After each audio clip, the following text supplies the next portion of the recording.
Have you ever wondered how humans manage to live underwater for extended periods or how submarines work? It's an intriguing question, isn't it? The idea of humans venturing into the deep blue, surrounded by nothing but water and marine life, is fascinating to say the least. But it's not just a concept from science fiction, it's a reality we've been living for centuries. Submarines, these remarkable feats of engineering, have been a critical part of our history and continue to play significant roles in exploration, scientific research, and defense. From the early submersibles of the 18th century to the nuclear-powered behemoths of today, submarines have revolutionized our understanding of the deep sea.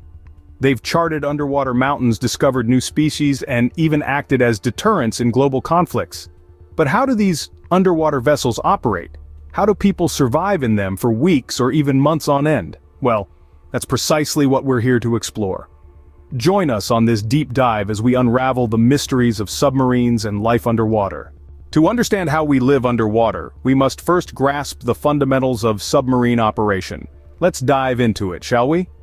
At the core of all submarines is the hull, a robust cylindrical structure that houses all the submarine's components and crew.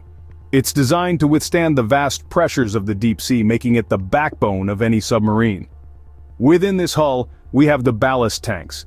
These are crucial for controlling the submarine's buoyancy, the ability of an object to float in water or air. The ballast tanks are filled with air when the submarine needs to surface and with water when it's time to dive. By manipulating the amount of water and air in these tanks, the submarine can control its depth and position in the water. But how does a submarine move? The answer lies in its propulsion systems. Traditional submarines use diesel-electric engines. Diesel engines power the submarine on the surface, charging batteries that power an electric motor for underwater travel. However, modern nuclear-powered submarines use nuclear reactors to generate steam, which drives turbines to produce electricity for propulsion, allowing them to stay underwater for extended periods without refueling. Then we have the control surfaces, including the rudder and diving planes, which help steer the submarine and control its angle of dive or ascent. Just like an airplane, a submarine uses these surfaces to change direction and altitude, only in a much denser medium, water. Finally, let's not forget about the periscope, a viewing instrument that allows crew members to observe the surface while remaining submerged. While modern submarines often have advanced sonar and radar systems, the periscope remains a vital tool in a submariner's arsenal. So, in essence, a submarine is a finely tuned balance of engineering, physics, and a little bit of maritime magic. It's this delicate mixture that allows these mighty vessels to navigate the unfathomable depths of our world's oceans. With these basic concepts in mind, we're ready to plunge deeper into the submarine's workings. Now, how does a submarine dive and surface at will, you might ask? Well, the secret lies in the clever use of physics and engineering, specifically the principles of buoyancy and the ingenious design of ballast tanks. First, let's talk about buoyancy. It's the force that keeps things afloat. When a submarine is on the surface, it's positively buoyant, which means it's less dense than the water it displaces. But how does it become negatively buoyant, or denser than the water, to dive? That's where the ballast tanks come in. Ballast tanks are specially designed compartments that can be filled with water or air, allowing the submarine to control its buoyancy. When the submarine needs to dive, the ballast tanks are flooded with water. This increases the submarine's weight without changing its volume, making it denser than the surrounding water, and voila, the submarine begins to sink. But what about surfacing? The process is pretty much the reverse. When the submarine is ready to surface, the water in the ballast tanks is replaced with high-pressure air from the submarine's air supply. This air pushes the water out, decreasing the submarine's weight and making it less dense than the surrounding water. The submarine then becomes positively buoyant and starts to rise to the surface. It's a bit like a swimmer treading water. When you want to dive, you expel air and allow your body to sink. When you want to surface, you fill your lungs with air and float up. The submarine does the same, only with a lot more sophistication and precision, of course. This clever system of ballast tanks and buoyancy control allows submarines to dive deep into the ocean, explore its mysteries, and then return safely to the surface.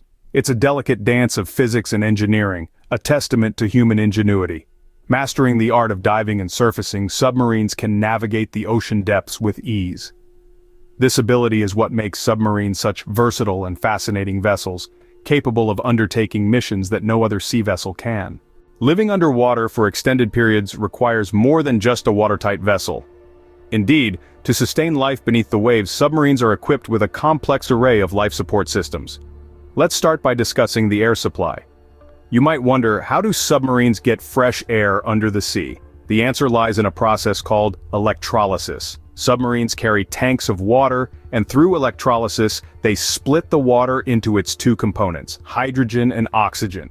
The oxygen is circulated throughout the submarine, providing a breath of fresh air for the crew, while the hydrogen is expelled back into the sea. But it's not enough just to supply oxygen. The submarine also needs to remove the carbon dioxide that the crew exhales. This is where scrubbing systems come into play. These systems use chemicals to absorb the carbon dioxide, effectively purifying the air. Next, let's talk about temperature control. Underwater, temperatures can fluctuate dramatically, and maintaining a consistent, comfortable temperature is crucial for the crew's well-being. Submarines use heating and cooling systems, similar to the HVAC systems in our homes, to regulate the internal temperature and humidity. Of course, life on a submarine isn't just about breathing and staying warm. Waste management is another crucial aspect of living underwater.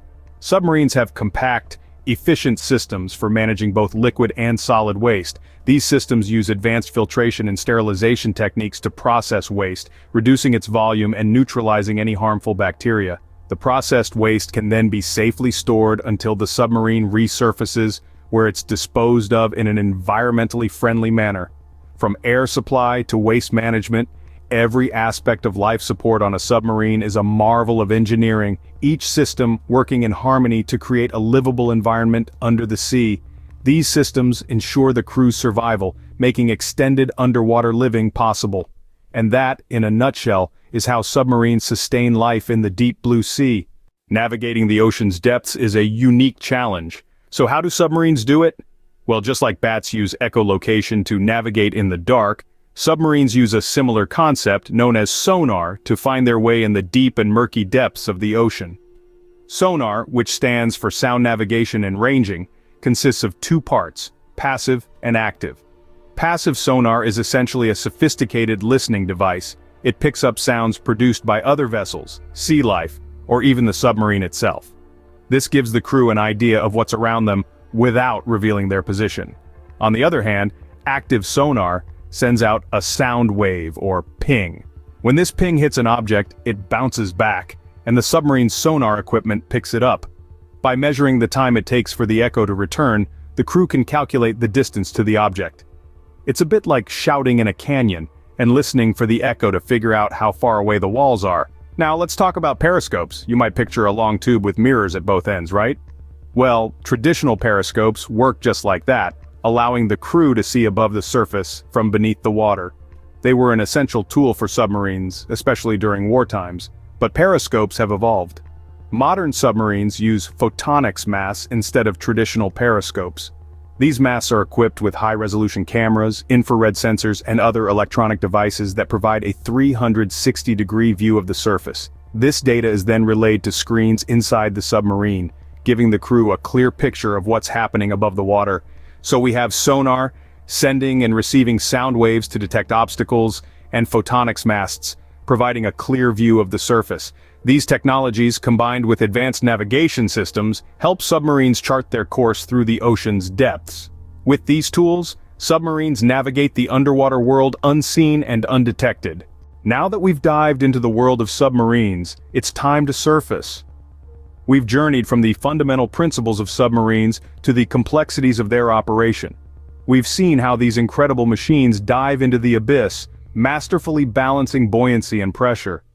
We've surfaced with an understanding of how they rise back, all while maintaining the delicate balance of life support systems within. We've peered into the life beneath the waves, a life made possible by intricate navigation systems guiding these vessels through the ocean's expanse. A life sustained by sophisticated systems of oxygen regeneration, waste management, and temperature control. The world of submarines is a testament to human ingenuity and the drive to explore the uncharted. It's a ballet of science, engineering, and sheer human will, dancing together in the deep blue. Submarines truly are marvels of engineering, enabling us to explore and live in the ocean's depths. Until next time, keep exploring.